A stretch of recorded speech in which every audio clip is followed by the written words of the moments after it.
aí ele decide se envolver com uma garota de programa e depois ele decide é, acabar o casamento por causa dessa garota de programa.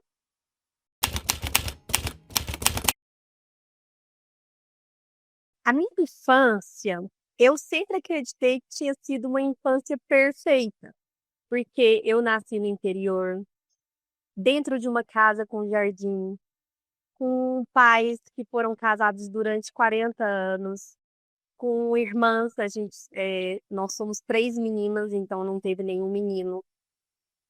Então, para mim, eu estava tudo ok, a partir do momento que a gente começa a revisitar depois de adulta, né, as nossas questões. Mas quando eu nasci, a minha mãe, ela estava com a minha irmã internada no hospital porque a minha irmã nasceu só com um rim. Então, quando a minha irmã tinha 2 meses, a minha mãe descobriu que estava grávida de mim. Então, ela passou a gravidez toda no hospital. E quando eu nasci, ela teve que me entregar para minhas tias e para minha madrinha, cuidar daquele recém-nascido, enquanto ela estava com a minha irmã no hospital. E mais tarde eu fui entender que esse foi o meu primeiro abandono, né? E depois eu teria vários outros abandonos durante toda a minha vida. Só que eu lidava com esse abandono de uma maneira de que era melhor estar sozinha, que eu era muito mais forte porque eu estava muito individualizada no mundo. E depois eu fui entender que isso me causou algumas coisas, sim. Eu não entendia isso quando criança, quando adolescente e tudo mais, e de certa maneira isso mudou a minha personalidade. Mas no mais, eu fui uma criança muito feliz. Desde cedo, as pessoas falavam muito que eu ia ser trabalhadora. Meu pai tinha um comércio, então a gente foi criança que cresceu ali, né, no comércio. Então as nossas brincadeiras era dentro do carro do meu pai que estava estacionado na porta, ou então ali dentro da lanchonete que ele tinha. E eu ficava, e eu me recordo isso com tanta clareza, eu ficava limpando a lanchonete do meu pai, e as pessoas passavam e faziam assim na minha cabeça, falavam, ei, essa menina vai ser muito trabalhadeira. E depois você entende como a vida ela vai dando uns sinais e ela vai ligando tudo depois lá no final, né? Porque eu trabalho com limpeza desde que eu tenho 21 anos até hoje. Então, era um sinal, ou isso me levou para essa profissão, o negócio do abandono. Depois, eu sempre fui uma pessoa que, em todos os momentos da minha vida, quase todos, eu sempre estive sozinha, sem rede de apoio. E eu acabei transformando isso em uma coisa boa e não em um vitimismo, mas depois eu fui entender que em alguns momentos a gente precisa de rede de apoio, a gente precisa das pessoas do nosso lado e que não dava para enfrentar o mundo todo sozinha. E a minha referência de família era pais casados, com filhos. Todo domingo tinha festa na casa da minha avó. A minha avó tinha 7 filhos, cada filho tinha 3 filhos, então eram muitos primos, muita gente. Os meus filhos não tiveram isso, porque depois eu acabo me mudando e tudo, mas eu vou entrar lá nessa questão. Então, eu meio que acredito que por causa desses abandonos, eu acabei também sempre optando por estar sozinha, inconsciente ou consciente, não sei. Então, eu tive uma infância muito feliz, não, nada assim, nada muito traumático, nada muito marcante. Pelo contrário, todas as minhas marcas assim, da infância são muito positivas. É, e eu sempre procurei ser a mãe depois dos meus filhos em alguns pontos que talvez eu gostaria que meus pais tivessem tido comigo e eu não tive, sabe? Então foi uma infância muito feliz. Inclusive, a casa que minha mãe mora até hoje é a casa que eu cresci, é a casa da minha avó do lado, que depois a gente adquiriu essa casa. É, então, a referência que eu tenho de família é uma referência muito forte. E o meu sonho desde criança, eu lembro de quando as pessoas perguntavam o que eu queria ser quando crescesse, eu falava, eu quero ter 40 anos, eu quero ter minha família. Então, sempre foi muito importante essa questão de ter a minha família. Esse era o meu sonho. Enquanto das minhas amigas eram, eu quero ser veterinária, eu quero ser engenheira, o meu era, eu quero ter minha família, eu quero ter 40 anos. Acho que Eu posso ver isso da minha infância. Na adolescência, eu lembro que eu era uma criança muito tranquila, assim, espertinha, comunicativa, mas eu lembro de uma ingenuidade mesma. E aí, quando eu completei 11 anos, que eu passo da escola primária para a escola fundamental, e eu era muito pequenininha, eu acho que como meu pai não teve filho homem, e eu sempre pedia para ter cabelo curto, eu sempre gostei de correr atrás de bola, eu sempre fui um pouco masculinizada, porque eu tinha uma relação muito forte com meu pai. Meu pai me deu comida na boca até os 14 anos, ele me punha para dormir, ele me chamava de Janinha. Então, eu acho que inconsciente eu acabei me transformando nesse Joãozinho, acho que para agradar, porque eu era uma criança que queria sempre estar agradando.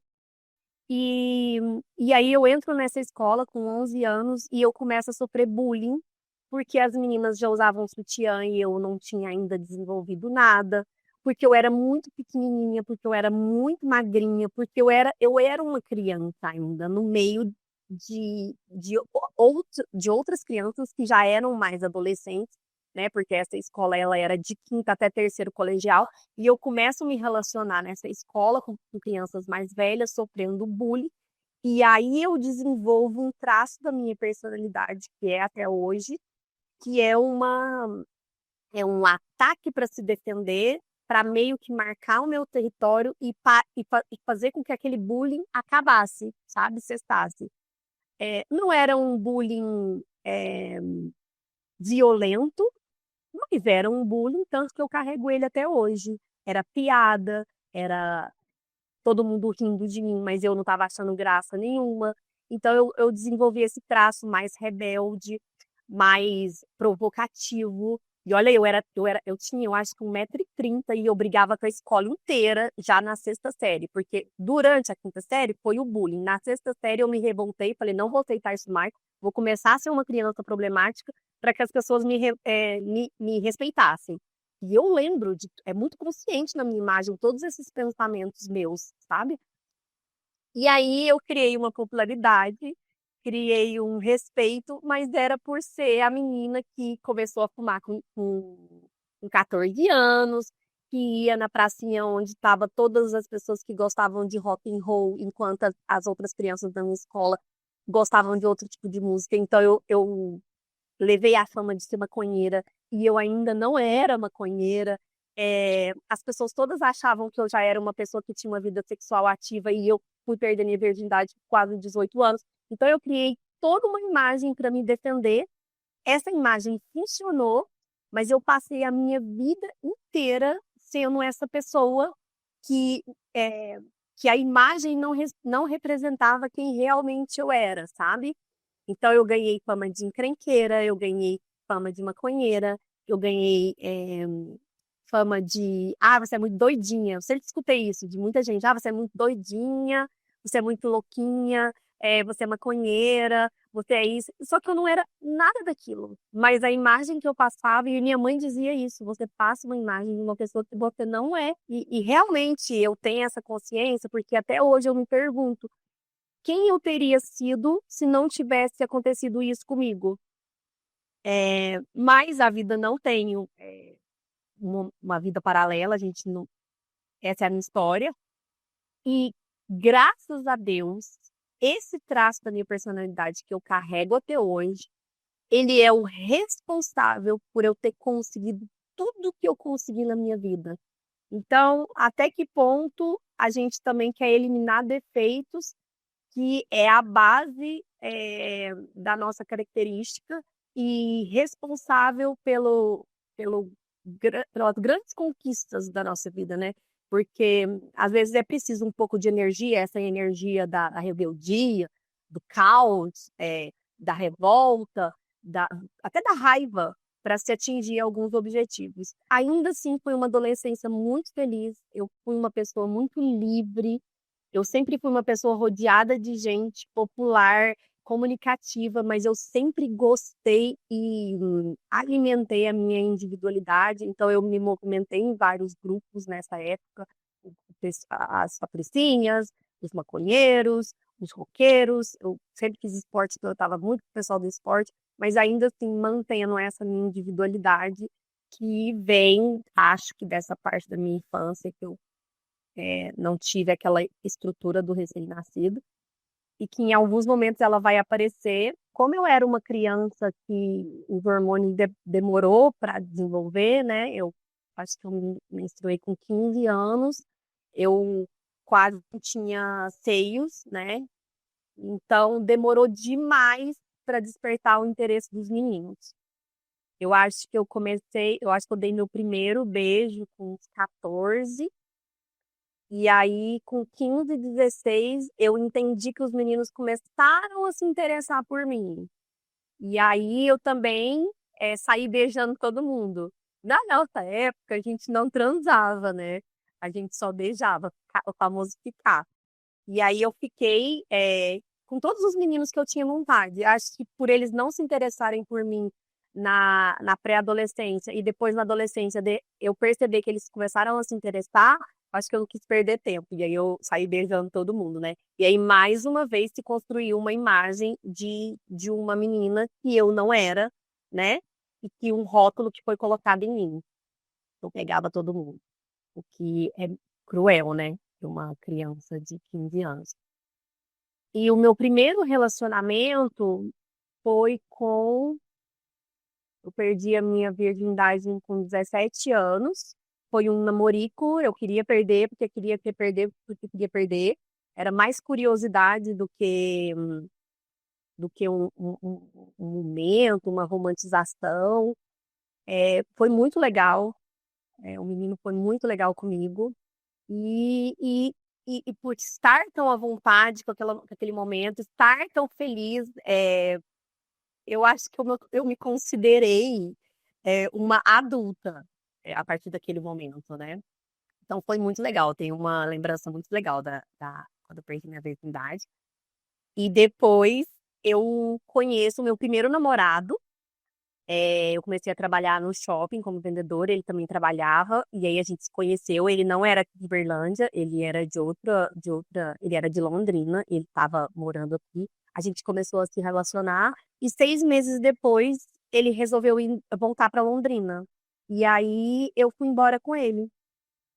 Eu tava com. Eu não tinha completado 18 ainda, 17 anos, eu fui para Londrina morar com ele. Essa foi a minha primeira relação mesmo, de verdade, que tinha todo um contexto sexual, que tinha todo um contexto emocional. Foi muito legal esse relacionamento também, só que não deu certo, porque a gente foi morar com a mãe dele em Londrina, e aí não funcionou. E aí eu voltei para Uberlândia, que é quando eu conheço o meu primeiro marido e pai dos meus filhos, da Ana e do Ian.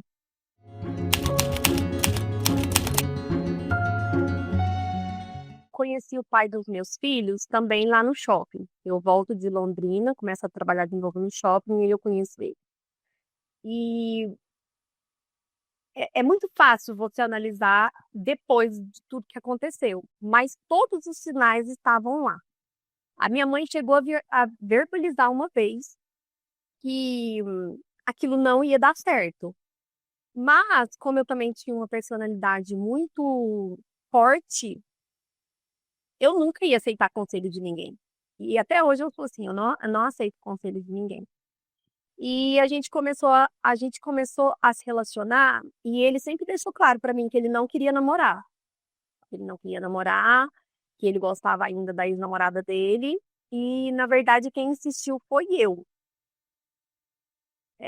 Eu acredito que hoje era uma história que tinha que ser vivida, era um karma, eu acho, e tá pago, sabe? Mas se eu tivesse escutado todos os sinais que estavam lá, eu acho que eu teria feito escolhas melhores para mim e para os meus filhos. Aí a gente começou a se relacionar, ele deixou claro que ele não queria namorar, eu insistindo, insistindo, insistindo. Então ele ficava comigo e ficava com outras meninas. Às vezes a gente saía, ia em festa, e ele estava comigo na festa, e ele ia para outro lado da festa e ficava com outras meninas. Eu não sei por que que eu aceitei isso. Eu acho que eu levei como uma grande brincadeira no começo, e depois se tornou uma coisa séria. Então, os dias foram passando, o tempo foi passando, a gente se relacionando, e aí eu saio do shopping e vou trabalhar numa multinacional. E quando eu saio do shopping e vou trabalhar numa multinacional, eu conheço muita gente que tinha vindo de São Paulo e eu começo a me relacionar com essas pessoas, e nesse momento me dá o clique de que eu não quero mais. E aí, quando eu corto todos os vínculos e não quero mais, aí a coisa se transforma. Aí ele vem atrás de mim, a gente ficou 15 dias terminados, e aí ele vem atrás de mim e ele me pergunta: Você quer namorar sério? Aí eu falei: Quero. Ele falou: Então a partir de agora a gente vai começar a namorar sério. E a gente começou a namorar sério, bonitinho. Ele dentro da casa dos meus pais, meu pai e minha mãe sempre gostou muito dele, sempre tratou ele muito bem. Já a família dele não gostava muito de mim, a mãe dele, na verdade, né? Eu era muito amiga do irmão dele, o meu ex-sogro sempre me tratou muito bem, mas eu tinha um histórico, tanto da minha personalidade como da minha criação, muito diferente da família dele. Então, a mãe dele achava que eu era arrogante, que eu era metida, que eu era. E eu não era boa para o filho dele, entendeu? Então, a gente, durante toda a nossa história, que durou 11 anos, eu sempre tive muito problema com a mãe dele. Mas, por respeito, eu sempre me calava. Enfim, começamos a namorar. Quando a gente estava com 1 ano de namoro, mais ou menos, ele vai na festa de noivado do irmão dele, e eu, na época, jogava basquete, estava no Campeonato Mineiro, e eu fiquei no quarto com uma menina que a irmã dela estava na festa.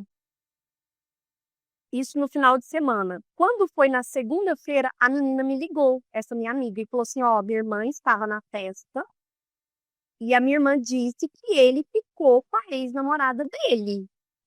Aí eu falei: Ai, não é possível. Na festa de família, assim, expor na frente de todo mundo.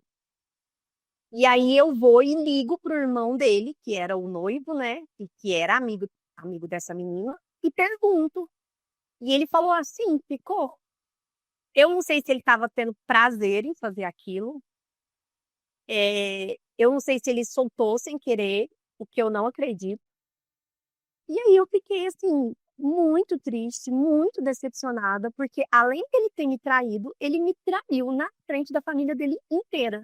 O que quer dizer, se as pessoas já não me respeitavam, como é que as pessoas aí me respeitariam depois de uma situação dessa? E aí a gente terminou e a gente ficou mais um tempão terminado. E aí ele começa a me procurar, correr atrás, e vamos voltar, me desculpa, me perdoa. E mais uma vez eu não sei explicar o porquê que eu aceitei isso. E aí a gente voltou. E aí a gente voltou, namorou mais 1 ano, até que a gente decidiu sair do Brasil. Em um momento da minha vida, eu estava trabalhando nessa multinacional durante o dia e à noite, na época do Natal, eu fazia freelance no shopping. E aí, tinha uma menina lá trabalhando comigo, ela falou que ela tinha ido para Londres e que ela tinha ficado 6 meses, e que ela tinha ganhado muito dinheiro, e que ela tinha aprendido a falar inglês. E aí, eu acreditei nessa história, né? E fiquei doida. E aí, eu peguei o telefone, na época não tinha celular, corri no orelhão, liguei para ele e falei assim: Vamos sair do país? Aí ele estava desempregado na época, aí ele e a minha família ajudando, né? Ele trabalhando com meu pai, com a minha mãe.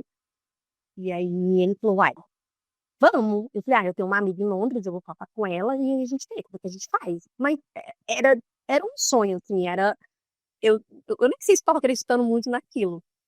E aí eu fiquei tentando falar com essa menina e essa menina não respondia a gente. E aí ele falou assim: Tem uma prima minha que mora na Bélgica. Aí eu falei: Bélgica? Mas o que fala na Bélgica? Aí ele falou: Ah, eu acho que é francês. Eu falei: Mas eu quero falar francês. Eu quero aprender a falar inglês. E foi assim que nasce a história da gente ir pra Bélgica. E foi tão rápido, foi tão louco, que isso foi em dezembro. Em abril, ele já estava na Bélgica. A gente organizou, assim, tudo muito rápido. A gente foi tirando o dinheiro, assim. Eu fiz um bazar das minhas roupas, porque como eu trabalhava em shopping, eu tinha muita roupa, sapato, colar. Vendi tudo. Pedi demissão dessa empresa que eu trabalhava, peguei o acerto. O pai dele fez um empréstimo no banco. Eu sei que a gente conseguiu levantar o dinheiro para um dos dois ir, não dava para os dois irem. E aí eu falei, vai você, porque é sua prima, né? E depois eu vou. E assim aconteceu. Em abril, em março ele embarcou, e aí de lá ele me ligava falando que estava difícil, que não tinha dinheiro, que não estava conseguindo trabalho, que ele estava catando bituca de cigarro no chão para fumar, umas coisas assim bem de cortar o coração, né? E eu fiquei desesperada. Eu pensei assim, gente, eu preciso dar um jeito de ir, porque esse homem vai acabar vindo embora e aí eu não vou. Eu não sei, assim, é, eu lembro que eu me movimentei toda. Eu peguei dinheiro emprestado no banco.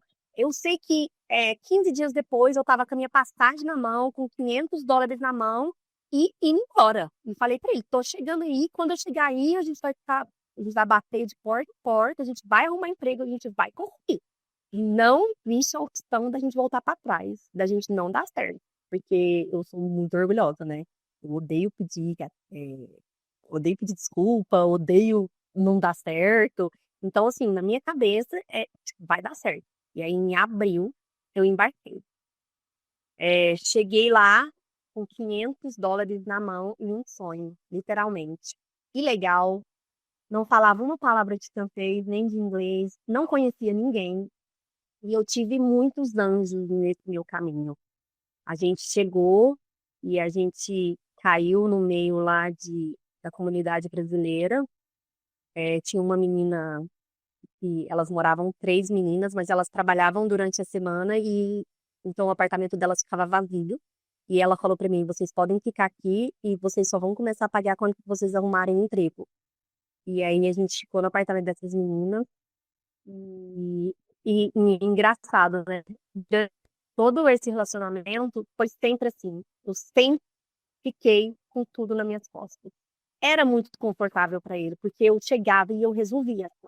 Então eu cheguei, eu saí falando com todo mundo, e aí ele começou a trabalhar, e aí eu comecei a trabalhar, e aí a gente foi devendo muita gente, e a gente começou a pagar todo mundo, e a gente começou a pagar as meninas onde a gente morava, e depois a gente morou 15 dias na casa da prima dele, depois a gente alugou o nosso primeiro apartamento, e aí as coisas foram dando certo. Com 6 meses eu já desenrascava alguma coisa de francês, porque eu detestava pedir para as pessoas me ajudarem a ligar em tal lugar ou ir comigo em qualquer lugar. E a gente foi indo, e a gente foi conquistando, e foi dando certo. E a gente ficou muito unido nessa época, porque era eu e ele. Então a gente era família um do outro. Então todas aquelas histórias de traição, de erros, ficaram para trás. E a gente realmente ficou muito unido. E aí, com 2 anos que eu estava na Bélgica, eu engravidei da Ana. Foi graças à Ana que a gente conseguiu se regularizar. As pessoas na época diziam que eu nunca ia conseguir. E eu, para mim, na minha cabeça, tem que ter um jeito, tem que ter um jeito, eu vou conseguir. E discordando todos os nãos que eu tomei e todos os advogados que me disseram que eu não ia conseguir. Quando a Ana completou 1 ano, a gente se regularizou. A gente pegou a documentação dela como cidadã belga e depois a gente pegou a nossa residência e aí as coisas foram assim acontecendo de uma maneira que nem nos meus maiores sonhos eu imaginava que a gente ia conquistar. A gente conquistou muita coisa. A gente abriu empresas, a gente teve muito funcionário que trabalhou com a gente, quase todos brasileiros. É, a gente ganhou muito dinheiro, a gente conquistou muita coisa no Brasil, a gente conquistou muita coisa lá.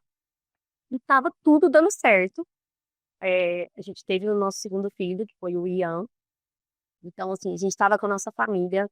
é, Na minha cabeça, era a família perfeita. A mãe, o pai, a filha, o filho, dinheiro, apartamento, carro, viagens. Só que era só uma ilusão da minha cabeça, porque era tudo eu sozinho. Os filhos eram nas minhas costas, a casa era nas minhas costas, a vida financeira, ele recebia, ele entregava dinheiro, eu cuidava de tudo. Eu cuidava de tudo, enquanto ele bebia cada vez mais, viciado em pornografia cada vez mais.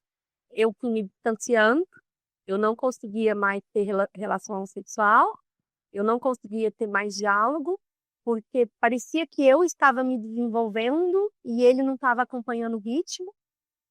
E foi aí que as coisas começaram a desandar completamente, até que veio mais uma traição.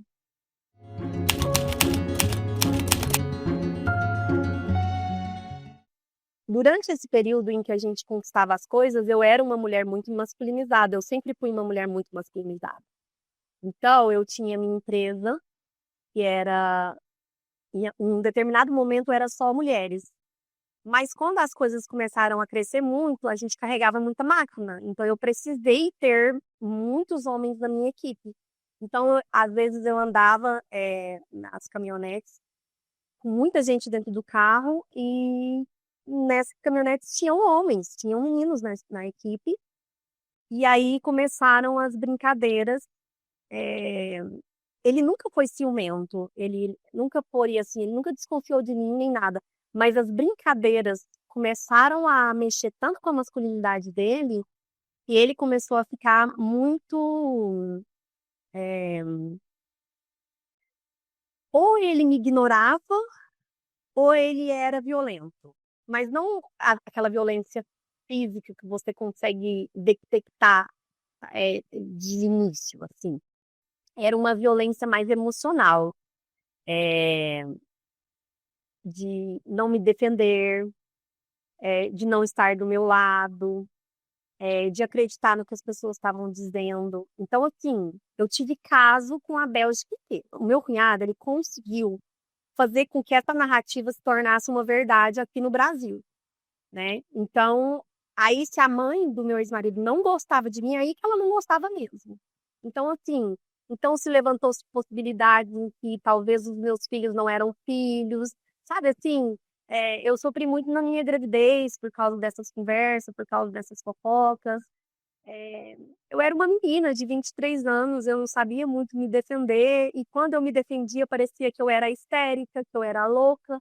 Então, eu nunca fui defendida, eu nunca fui acolhida. Eu tive que vivenciar tudo isso sozinha e ainda normalizando que talvez aquilo fosse normal, que talvez as pessoas tinham inveja de mim, mas não, as pessoas estavam fazendo uma violência gratuita comigo. Acho que pelo fato de estar tudo fluindo, tudo dando certo, eu vivi momentos muito, muito doloridos que nenhuma mulher deveria viver, nem na gestação, nem no puerpério, e muito menos a vida inteira, em qualquer fase, sabe? Mas o tempo me inocentou. Como a gente não tinha mais nenhum tipo de relação sexual, eu evitava. Então, isso ainda na cabeça dele, eu acho que parecia que era ainda mais o motivo que eu estava traindo ele. E na verdade, não. Eu era desrespeitada o tempo todo, eu trabalhava muito, eu fazia tudo em casa, eu cuidava das crianças, mas então, assim, não tinha como eu ter nenhum tipo de interesse por aquela pessoa. Não tinha. Às vezes eu acordava de madrugada, eu via ele no computador dele, na pornografia dele. E aquilo ainda me distanciava mais ainda. E a gente decide, então, vir embora para o Brasil. Eu venho embora na frente, ficou dele ficar lá para resolver tudo e depois vir. A gente até comprou um bar na época, o bar do melhor amigo dele, entrou de sociedade e ele falou para mim, ó, fica aí até eu chegar e quando eu chegar eu assumo e você vai trabalhar com as coisas que você quer trabalhar. Então eu me vi no Brasil, em Uberlândia, com duas crianças, dona de metade de um bar de universitário, então tinha muito jovem. Eu era jovem, jovem também, então criava uma identificação. As meninas vinham, me perguntava e contava quem estava ficando com quem estava saindo com quem estava se relacionando com quem.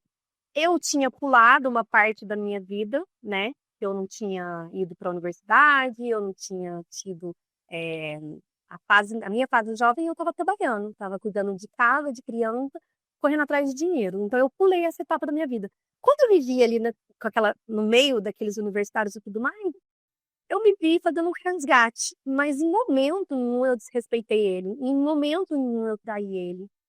Mas eu era a dona do bar, aqueles jovens queriam tirar foto comigo, queria conversar comigo e assim eu fiz toda a parte comercial do bar. E eu acho que ele entendeu que eu estava vivendo a minha melhor vida, né, de jovem, e aí ele decide se envolver com uma garota de programa, e depois ele decide é, acabar o casamento por causa dessa garota de programa. E não que isso tenha nenhum tipo de problema, eu não tenho, eu sou feminista, eu defendo as mulheres, eu sou a favor de que as mulheres façam o que elas quiserem. Mas naquele momento, na minha cabeça, era ele está acabando com a nossa família por causa de uma paixão por uma menina que trabalha com isso e que, de repente, não está muito interessada nele, mas em si no que ele pode proporcionar para ela, que é documentação, né? É, toda uma estrutura que naquele momento ela também estava precisando. E aí, a minha irmã desconfia que ele estava se relacionando com essa moça, me conta. Lá do Brasil, eu falo, tudo bem, eu não tenho vida sexual ativa com ele tá se divertindo, deixa ele se divertir. Mas ele nunca vai acabar com a nossa família de vez. Engano meu, né? Ele se envolve com essa moça e aí ele muda o discurso. De que vai demorar mais tempo, que, né, que estava dando errado. A minha irmã já tinha me dito que ele estava esquisito. E aí eu tinha sido convocada para pegar o meu documento definitivo, porque na época eu tinha só residência. E aí eu volto para a Bélgica. E aí eu chego na minha casa, vejo algumas coisas diferentes, né? E aí eu concluo, né, que estava acontecendo e eu pergunto para ele. Porque quando ele tinha ido me buscar em Paris, a gente passou 2 dias em Paris e parecia que estava tudo bem, que a gente estava em lua de mel e tudo e tal. Mas eu sabia, né, o que estava acontecendo. E aí eu perguntei para ele. Eu falei, você não me disse nada, eu vi as contas de telefone, tem esse número de telefone que você liga todo dia, toda hora. E eu liguei e é a fulana, porque essa moça, ela era amiga da minha ex-cunhada. Depois, mais tarde, eu fui entender que quando eu fui embora, ela achou que ele estava em sofrimento, apresentou essa moça para ele, e eles ficaram os 4, né, os 2 casais, a minha cunhada com o marido dela e ele com essa moça. Eles começaram a sair e tudo. E ele ficou feliz, estava vivendo aquela paixão e tudo. E eu acredito, sim, que as pessoas se apaixonam e que elas possam se envolver e que as coisas podem mudar. E eu não tenho nenhum tipo de problema com isso, mas eu sou capricorniana, então eu sou muito séria.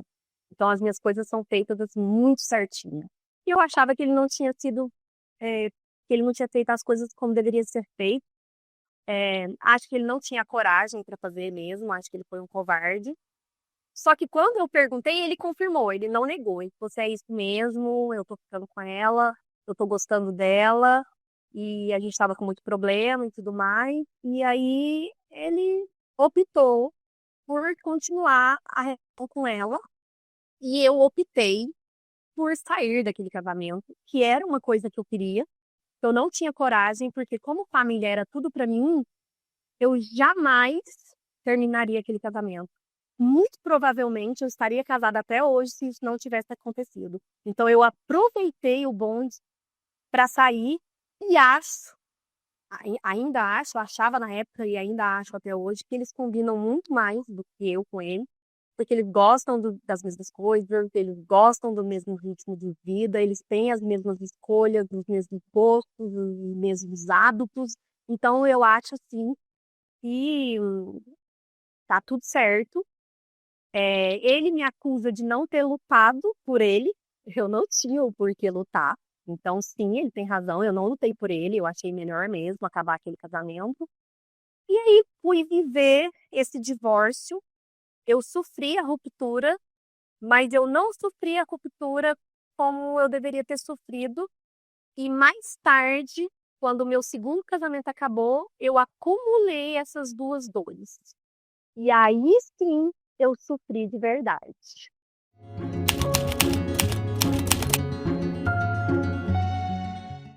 Quando eu me separei, eu estava com 29 anos eu tinha toda a minha vida financeira construída, eu tinha duas crianças lindas, mas eu tinha um vazio de todas as etapas que eu tinha pulado. Eu não tinha seguido aquele caminho que todo mundo segue, né? Nasceu, cresceu, estudou, casou. Eu tinha invertido as fases. E aí eu fui viver o que eu não tinha vivido. Eu fui, pela primeira vez na minha vida, eu tinha a minha casa, o meu dinheiro, eu tomava as minhas decisões, eu tomava as minhas escolhas. Então, de certa forma, a ruptura ela foi mais fácil de viver. É, as minhas amigas, a minha irmã e a minha amiga, quando eu era casada, elas falavam assim: você é muito infeliz. E eu falava: imagina, vocês estão com inveja de mim porque eu sou casada, porque eu tenho filho, que eu tenho uma casa, e vocês querem isso, vocês não conseguem. E depois eu separada, né, pintando meu apartamento e bebendo uma cervejinha e tudo, e elas foram lá em casa e elas falaram assim: olha como você tá feliz agora.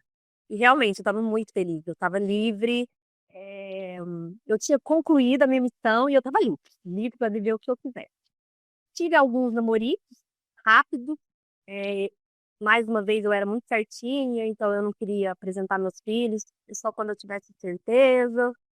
E aí eu conheci um belga, e ele era lindo de morrer, e ele era jovem, e ele tratava meus filhos muito bem, e a minha ex-sogra me tratava muito bem, e aí eu fui ter tudo que eu não tive durante aqueles 11 anos de casamento. Depois que eu me separei, eu continuei sendo amiga da minha ex-cunhada, apesar dela ter apresentado a moça pro fulano e tudo mais. Eu não acho que as pessoas têm poder para essas coisas. Eu acho que é porque tinha que acontecer mesmo tudo. Então eu continuei com a amizade com a minha ex-cunhada. E aí um dia a gente foi no cassino. E aí eu cheguei lá e vi um moço lindo, lindo, lindo, lindo, belga, lindo, de olho verde, branquinho, coisa mais linda. E aí ele ficou me paquerando e eu falava francês, mas não falava francês direito, e tudo. E eu falava: tenho dois filhos, ninguém nunca mais vai me querer e tudo. É, ele tá me olhando aqui, mas na hora que ele descobrir que eu já fui casada, que eu tenho filho, nem vai me querer e tudo mais. Na verdade, não. A gente esperou o horário dele terminar nesse dia, e a gente saiu, e aí a gente beijou, e aí no dia seguinte ele me ligou e já me chamou para jantar, e aí eu contei, né, é, toda a minha história para ele, e coincidiu que a mãe dele era casada com um brasileiro também, o irmão dele hoje é casado com uma brasileira também. Então eu entrei nessa família. Ele estava acostumado a se relacionar só com latinas. Ele já tinha namorado com uma colombiana, com uma peruana. Então, assim, para ele estava tudo certo. E a gente viveu um relacionamento. A gente começou a namorar já na primeira semana. E a gente já foi morar junto com um mês. Ele foi morar na minha casa. Ele tinha voltado da Austrália.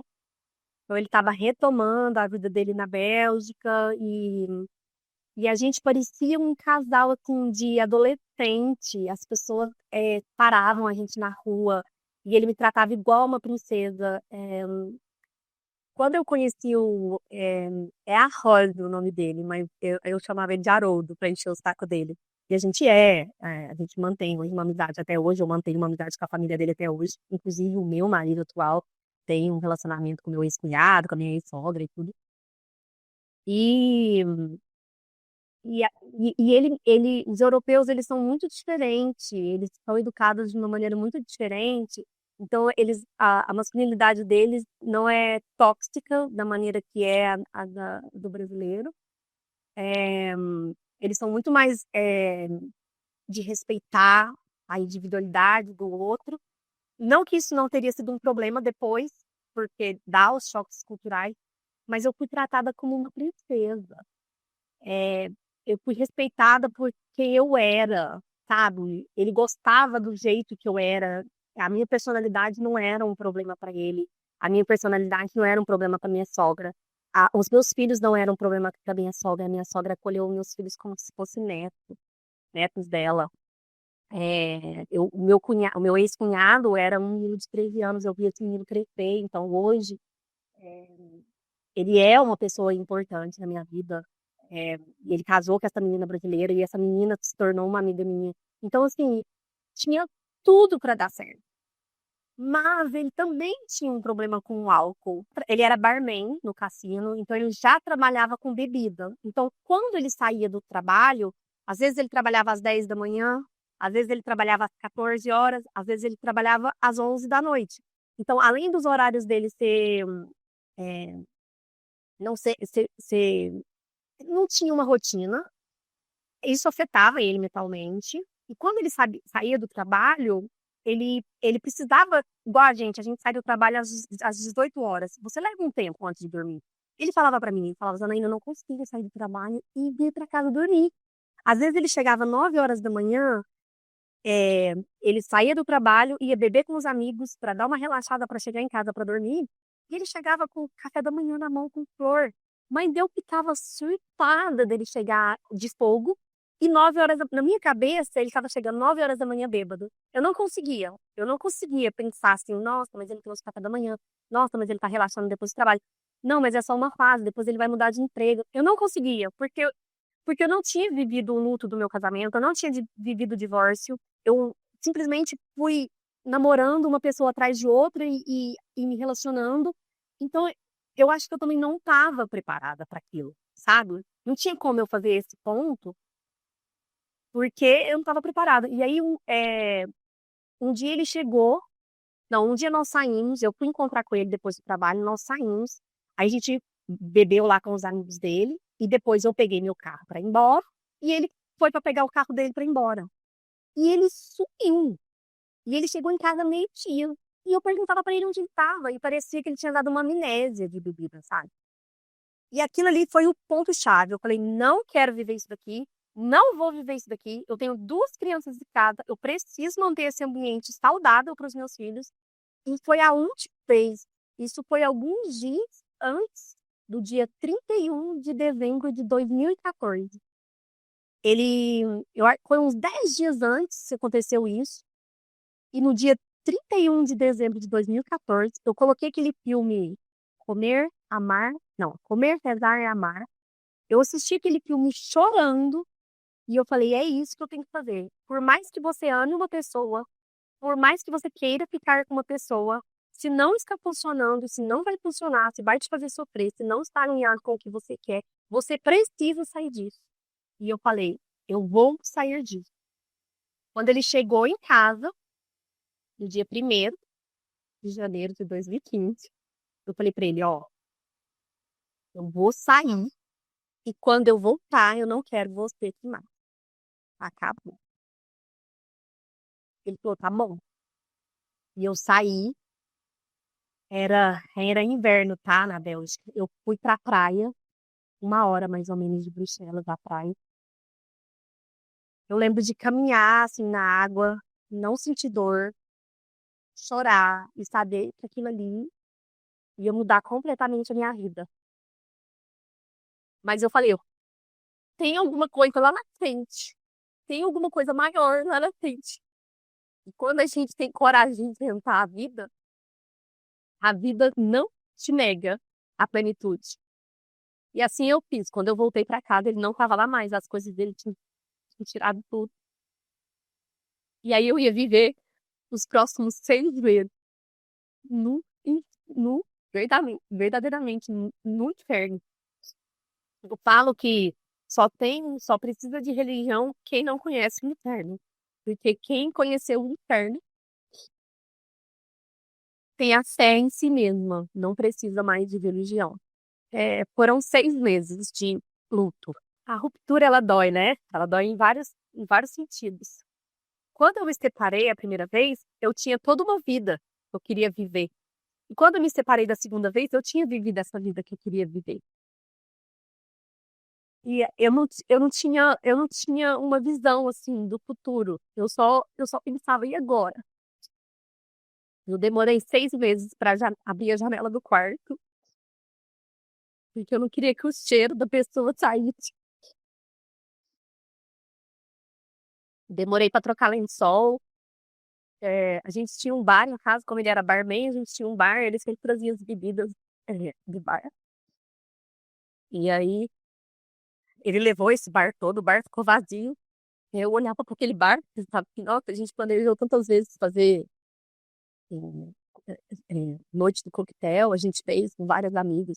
A nossa casa tinha um muro, a gente tinha pintado um preto, era toda desenhada, escrito e tudo. E eu pensava assim, um dia eu vou ter que apagar isso aqui tudo, foram todos os nossos amigos, toda a nossa história que foi construída aqui, né? De todas as vezes que a gente recebeu amigos, nossos filhos. Foi muito dolorido, muito dolorido. Eu precisava me apegar em alguma coisa para poder continuar. Eu lembro de, eu lembro de correr, eu comecei a correr, e eu corria no inverno de camiseta, e eu não sentia nada, eu não sentia frio, eu não sentia calor. Eu corria, corria, corria, aí melhorava, passava aquela angústia, aí quando eu chegava em casa, voltava aquela angústia. Eu me recusava de tomar remédio, eu não queria tomar remédio, eu queria cortasse assim na pele. Eu pensava assim, se eu sentisse aqui com bastante potência, eu vou melhorar, vou ficar mais forte. O pai dos meus filhos, meu ex-marido, chegou aí em casa é, cuidar de mim, e que eu não estava conseguindo levantar da cama, tinha os meninos estavam com ele no final de semana, ele ficava durante a semana. E várias vezes eu pensei em me matar, mas eu pensava assim, não é justo os meus filhos terem um histórico de mãe suicida, sabe? Eu tava pensando neles. E eu acho que todo mundo pensa essas coisas quando tá. Eu não estava em depressão, eu estava deprimida, que é muito diferente, né? Depressão é uma condição, uma doença, eu estava deprimida. Eu estava vivendo a vida, e a vida é isso. E aí, quando a gente estava junto e ele tinha voltado da Austrália, ele falava muito que ele não tinha completado o intercâmbio dele, então ficava esse vazio nele. E aí ele falava que queria viajar, mas que tinha eu, que ele sabia que eu não podia viajar, que eu tinha as crianças. E aí ele falava, toda vez que ele contava para alguém, ele falava, ah, mas tem a Janaína. Aquilo de certa maneira me causou alguma coisa também. Eu acho que eu não queria impedir ele de fazer as coisas. E o tempo foi passando. Quando foi no dia dos namorados, ele me ligou e me chamou pra jantar. Aí eu pensei, né? Vai querer voltar, vai falar que vai mudar e a gente vai ser feliz. E aí ele me anunciou que estava indo embora. Ele ia voltar para a Austrália, que ele precisava concluir essa passagem da vida dele, que ele não tinha conseguido primeiramente. E eu só chorava. Eu até pedi para ir embora do restaurante porque só chorava. E ele ele sempre foi muito dócil, sabe? E preocupado e ele sempre, depois que ele foi embora, ele sempre me ligava, sempre queria saber como é que eu tava e tudo, e eu fui vivendo a minha vida. Fui vivendo, aí eu fui aprender outras línguas, aí eu voltei a estudar, comecei a estudar cinema, eu não tinha feito faculdade, era a faculdade que eu queria fazer, e o tempo foi passando, e aí, na minha cabeça era assim, o que que pode ter de melhor do que eu? Por que que ele escolheu viajar ao invés de ficar comigo? Por que que viajar é tão bom? O que que tem lá nessas viagens que é melhor do que eu? E é quando eu faço a minha primeira viagem solo. Eu venho para o Brasil de férias, deixo os meus filhos na casa dos meus pais e faço a minha primeira viagem sozinha para o Chile e para a Bolívia. Atravesso o deserto de São Pedro da Atacama e foi revolucionário. E aí eu falei, ele tem razão, viajar é bom demais. E depois disso eu acabei fazendo mais de 55 países sozinha. Eu visitei muitos países. É, eu fiquei 5 anos sozinha até eu encontrar o meu marido atual. Eu descobri a importância de você estar curada das coisas para você encontrar a pessoa da sua vida, de você precisar saber estar com você antes de estar com os outros, de você se conhecer, de você almoçar sozinha, jantar sozinha, ir no cinema sozinha, é, de você estar totalmente ok com os seus traumas, com as pessoas que passaram na sua vida, que elas são professores, e que se você aceitar algumas verdades muito difíceis sobre você mesmo, e que essas pessoas são professores, e que a vida é assim, e que ela não vai te negar a plenitude, tudo vai dar certo no final, os pontos vão se ligar.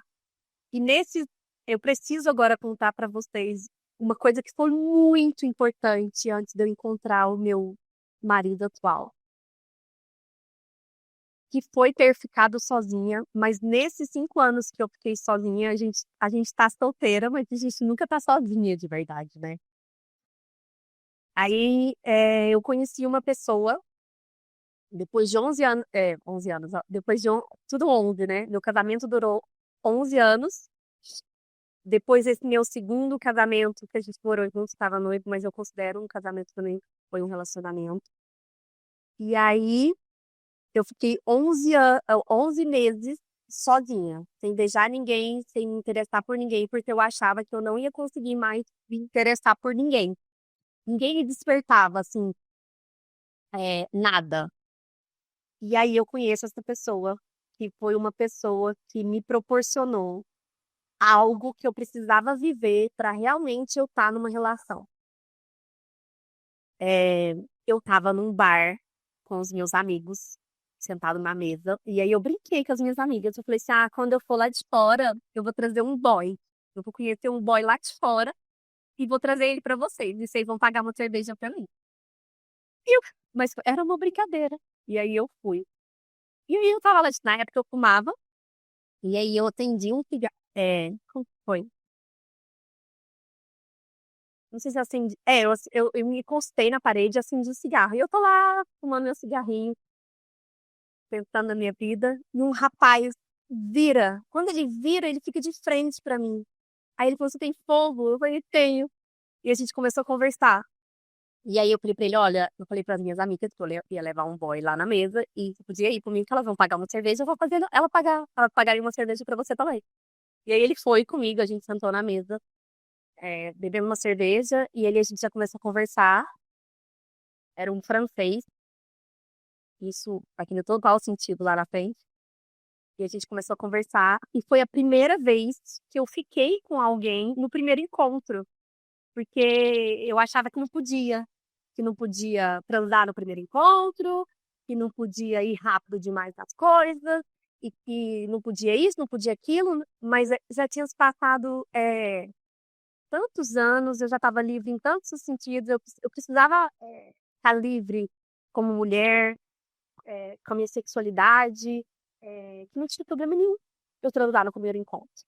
E aí, parecia que eu conhecia, que a gente se conhecia há muito tempo, e a gente ficou junto. E a gente ficou junto durante 2 anos, mas a gente nunca teve um status de relacionamento. A gente nunca foi namorado, a gente nunca foi casado, a gente nunca foi noivo, a gente só se amava. E eu falo que eu vivi o meu filme francês.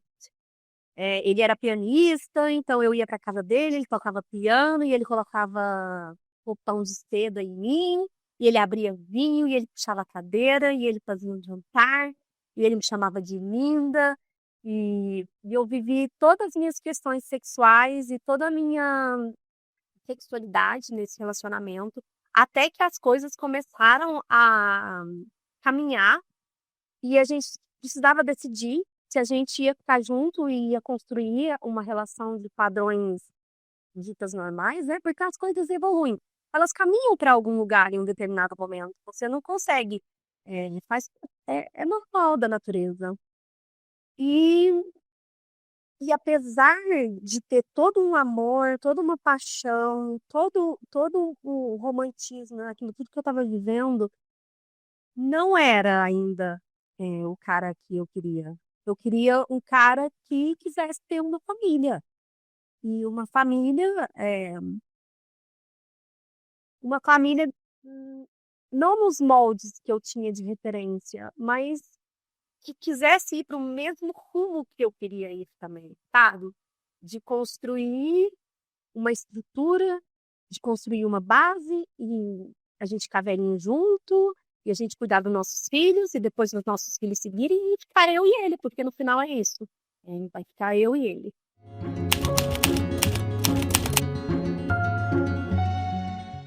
Eu conheci O meu atual marido, eu ainda estava com esse francês na primeira vez que eu vi o meu marido.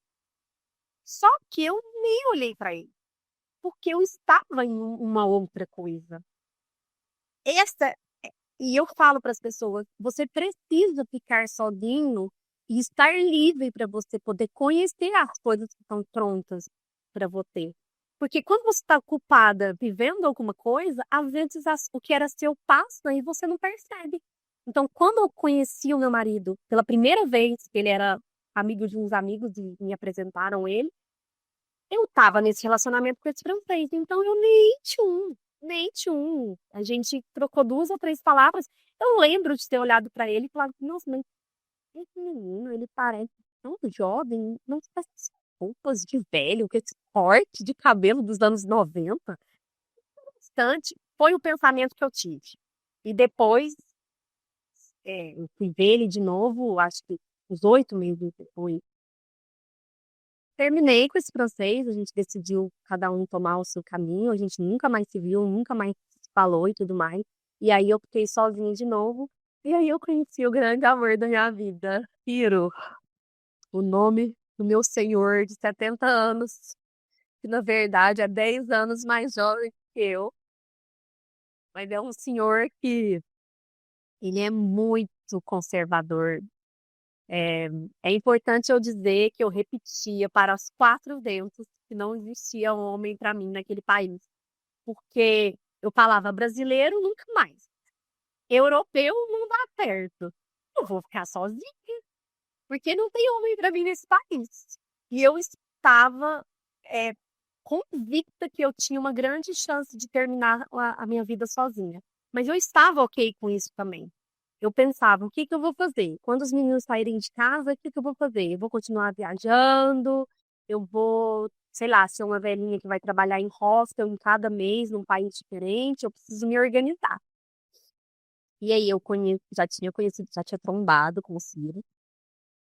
E aí, um dia, assim, ó, um domingo de sol, num país que tá sempre chovendo, cinzento, eu vejo vindo todo lentinho, com as mãozinhas para trás, igual um senhor, todo curvadinho.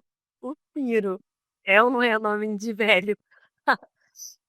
E a gente, ele já me conhecia porque eu trabalhava muito com rede social, com a comunidade brasileira na Bélgica, então, de certa maneira, muita gente me conhecia.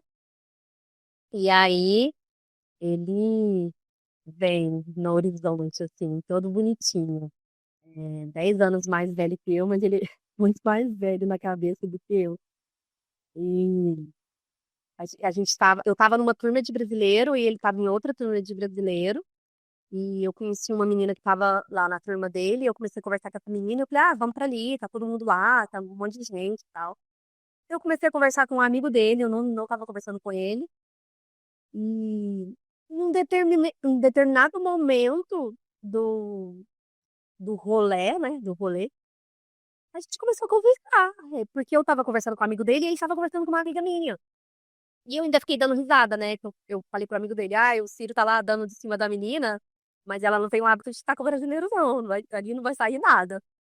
E em determinado momento, eu comecei a conversar com ele. E aí eu comecei a conversar com ele, e aí ele foi falando, ele tinha chegado na Bélgica com 15 anos, ele é de Goiânia, e eu falei mal tanto dos goianos e acabei casando com um. Mas quando eu falo que eu falava mal, é porque a maioria dos meus amigos era goiano, então eu ficava tirando sarro, que Minas Gerais é muito menor que o Goiás fica imitando nossas comidas, que eles têm um biscoito lá de polvilho, que é o nosso pão de queijo que eles fritam, que é um absurdo. Então eu ficava brincando assim, né? E ele me falou que era de Goiânia, mas que tinha ido para a Bélgica por 15 anos. Então eu falei para ele: ah, você é um goiano gourmet, né? Você nem é mais brasileiro, mas você também nunca vai ser belga, então você é meio igual eu, né? E a gente se beijou e a gente começou a namorar no mesmo dia. E um mês depois ele ia de férias para o Brasil, ele foi e a gente ficou separado. Ele tinha as férias dele programadas para ficar 2 meses e ele acabou ficando só um mês e voltou correndo. E ele voltou e a gente já começou a morar junto. Isso vai fazer agora, acho que 9 anos. A gente casou com 1 ano de relacionamento em Las Vegas. Depois, com 2 anos de relacionamento, a gente teve a Manuela, nossa filhinha, que hoje está com 4 aninhos. A gente está de férias no Brasil, nesse momento. A gente agora tem que se dividir, né, entre Goiânia e Uberlândia. Eu amo Goiânia, eu amo o povo goiano. Eu amo meu marido porque ele veio exatamente do jeito que eu pedi. Porque eu lembro que nas minhas conversas com Deus, na verdade, estava tudo tão definido na minha cabeça de como teria que ser essa pessoa. Se não fosse assim, eu não aceitaria. Eu preferiria ficar sozinha com os meus filhos. Então, até o bigode, eu falava assim, ai Deus, eu gosto de um bigodinho, assim, sabe? Aí eu gosto de homem alto, eu gosto de homem branco, mas eu gosto de homem de cabelo preto, né? Eu quero que ele queira ter uma família. Não tô querendo muito mais ter filho, não. Então, se ele não quiser, se ele quiser só conviver com os meus filhos, tá legal. Mas ele me deu o meu maior presente, que foi ser mãe aos 40, porque a infância dos meus filhos eu acabei vivendo ela ao mesmo tempo que eu estava conseguindo carreira, estudando, viajando, então não tive tempo de aproveitar. E com a Manuela, assim, eu estou extremamente realizada. A gente, nesses quase 9 anos, a gente construiu é, toda uma estrutura financeira, social, com a família dele. Eu sempre fui uma pessoa sozinha na Bélgica, eu e meus filhos. E agora eu tenho uma sogra que mora na Bélgica junto comigo, eu tenho uma cunhada, a minha filha tem priminhas. É muito novo para mim, estou tentando me acostumar com isso também, por eu ter passado a minha vida toda sozinha, então também não é tão evidente. É, o Ciro tem um negócio que eu venho aprendendo também, que ele é muito carinhoso. Eu sou meio brutona, então eu venho aprendendo com ele a ser mais dócil. Ele fala que às vezes eu sou muito severa nas minhas falas, do meu jeitão. Mas eu falei para ele, Ciro, se eu não tivesse sido assim, eu não tinha dado conta de ficar com 2 crianças sozinha, porque o pai dos meus filhos, ele sempre esteve na Bélgica, mas ele sempre esteve muito ausente por causa da doença dele, do alcoolismo, porque ele está casado com a moça até hoje, e apesar da gente ser diplomáticas, conversar, se respeitar, para mim é difícil alguns comportamentos dela quando os meus filhos eram criança, agora não, porque eles já estão com 21 e 19 anos. Até 2022 a gente ainda relacionava, meu filho joga futebol, então o meu ex-marido ia, meu marido ia também, e pelo bem-estar dos meus filhos a gente sempre teve uma convivência boa, mas eu acho que eu escondi muita coisa dos meus filhos e hoje quando eu digo a verdade eles não acreditam em mim, então eu criei um pai que não é o pai deles, e eu resolvi também encerrar esse relacionamento e não ter mais nenhum tipo de relacionamento para deixar ele ir, porque eu ainda tenho algumas mágoas, não em relação a mim, mas eu acho que ele foi muito. é, Ele não foi o pai que os meninos deveriam ter tido, porque o Ian e a Ana Clara são duas crianças e hoje em jovens adultos que se transformaram em adultos muito legais, muito responsáveis, que provavelmente vão cuidar desse pai que não cuidou deles, que não estava lá quando eles tiveram a reunião na escola, a dança na escola, a internação no hospital, a carteira de motorista, o primeiro emprego. Esse pai não esteve lá porque ele é doente, ele está na doença dele, ele não consegue perceber. Então eu preferi cortar, porque eu achava que ele entendia que estava tudo bem quando eu conversava com ele e tinha esses momentos pontuais em família com ele. Então, hoje eu não tenho nenhum tipo de contato mais com ele e nem com a senhora dele. E o Ciro, ele acaba. Eu nunca casei com o Ciro para que ele fosse pai dos meus filhos, porque meus filhos tinham um pai. Mas é a presença masculina ao qual hoje os meus filhos convivem todos os dias. Inclusive, a minha filha passou carteira de motorista. Quem estava lá com ela era o Ciro, não era o pai dela. Então a gente tem os nossos desafios, né? É, o Ciro e a minha filha trabalham na mesma empresa hoje, então eles ficam muito tempo assim no caminho para o trabalho, lá dentro da empresa, então eles estão construindo uma coisa deles também sem eu estar fazendo parte. A gente é apaixonada na Manuela, ela é o centro das atenções da casa. A minha filha cuida dela como se fosse uma filhinha, apesar dela ser minha irmã. O Ian trata ela como a caçulinha, né? E eu posso dizer que a vida me deu tudo que eu merecia depois de ter passado por tantos momentos difíceis, mas ter tido a coragem de enfrentar uma vida de cara e de peito aberto. Então, é isso, no final dá tudo certo.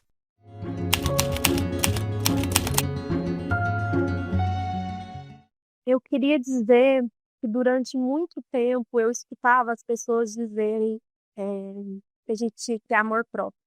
Amor próprio, amor próprio, amor próprio. E eu não conseguia visualizar o que era esse amor próprio, sabe? Assim, materializar o que era esse amor próprio. E eu acho que foi um caminho, foi uma construção, foi um processo longo. Eu acho que durante esses 20 anos eu me machuquei muito para ser aceita, para caber, é, e fui entendendo o que era esse amor próprio.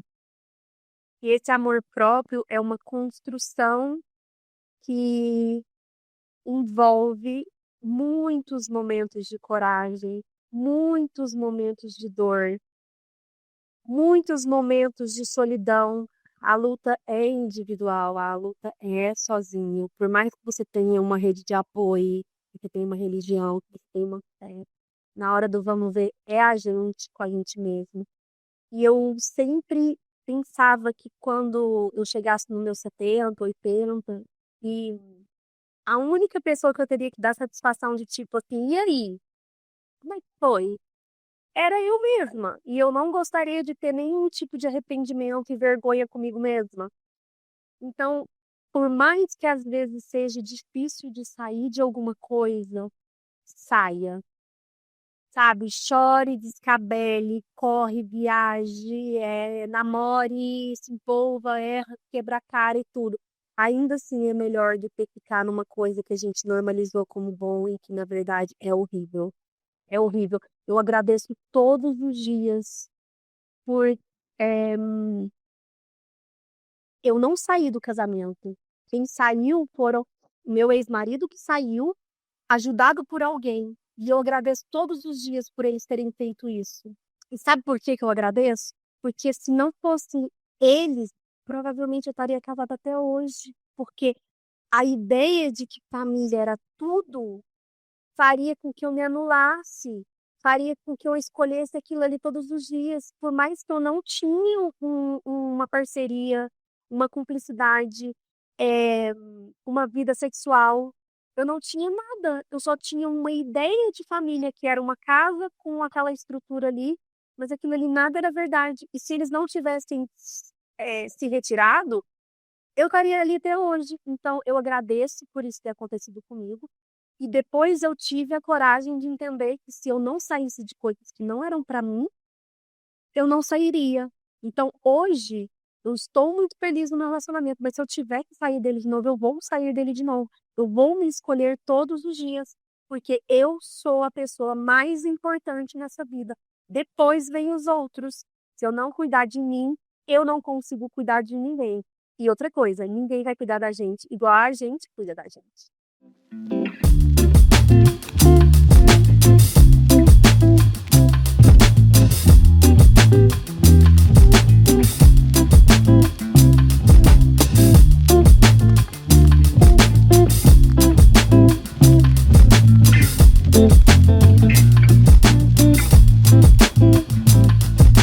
E aí, gostou da história da Janaína? Compartilha esse vídeo com todo mundo que você gosta e comenta aqui para eu saber o que você achou. Lembrando que aqui é um canal de apoio, acolhimento e união de mulheres. Portanto, sempre seja gentil com as palavras. A próxima história, eu já aviso, é uma das mais emocionantes do canal. É da Andresa, que contraiu uma doença gravíssima durante o casamento. Você imagina qual é? Bom, você tem que assistir para saber, então. Não se esqueça de se inscrever no canal e ativar o sininho.